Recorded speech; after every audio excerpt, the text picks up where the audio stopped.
Então, sendo assim, Rogério, o dólar pegou uma carona e é difícil imaginar, mesmo com os juros altos, operações de carry trade beneficiando a economia do dólar praticamente. Não vou falar que beneficia a economia brasileira, porque carry trade não é dinheiro bom.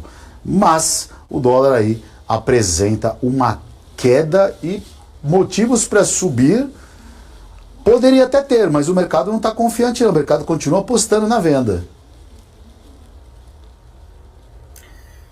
Pois é, eu acho que o mercado está reverberando, na minha percepção, uma ausência de noticiários muito ruins, né? Assim, o mercado apostou muito fortemente nas ordens executivas do Trump em relação à questão dessa guerra toda tarifária, e ela foi menos densa ou menos agressiva no curtíssimo prazo do que aquilo que se esperava inicialmente. Então, a gente viu aí um pico de precificação, um recuo da moeda de forma um pouco mais sustentada. Acompanhado disso, eu acho que a gente tem aí uma melhora na percepção das questões fiscais, pelo menos nas discussões que começaram a ser endereçadas de alguma forma, e um alívio na comunicação por parte do governo em relação ao mercado. Então, eu acho que isso traz um pouco de tranquilidade. E, assim, eu acho que também a gente tem algumas questões internacionais de conflitos geopolíticos que talvez dê aí um pouco mais de tranquilidade ou menos peso para uma desvalorização do real frente ao dólar.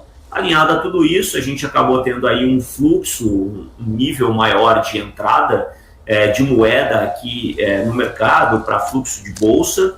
E isso naturalmente aumenta a demanda da moeda, a oferta da moeda, e portanto os preços ficam relativamente sob controle. Quando a gente olha para todas essas variáveis no curto prazo, elas me parecem bastante favoráveis à questão da apreciação cambial do real frente ao dólar. Mas, a meu ver, eu acho que a gente não tem sustentação de uma moeda nesse patamar, no médio e longo prazo, porque a gente ainda tem muitas questões não resolvidas, e as expectativas que o mercado tem em relação principalmente ao fiscal, elas estão bastante desancoradas em relação àquilo que o governo tem de prognóstico de um modo geral.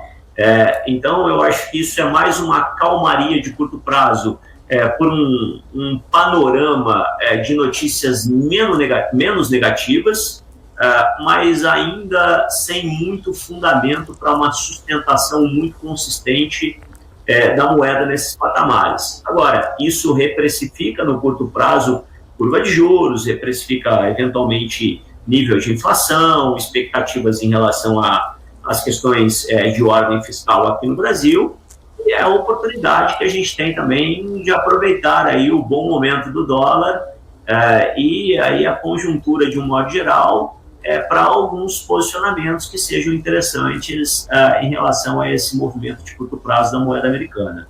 Mas é um movimento bastante pontual e acredito que ainda tem muita incerteza no radar. E a moeda, obviamente, né, qualquer moeda, o câmbio é uma variável extremamente desafiadora.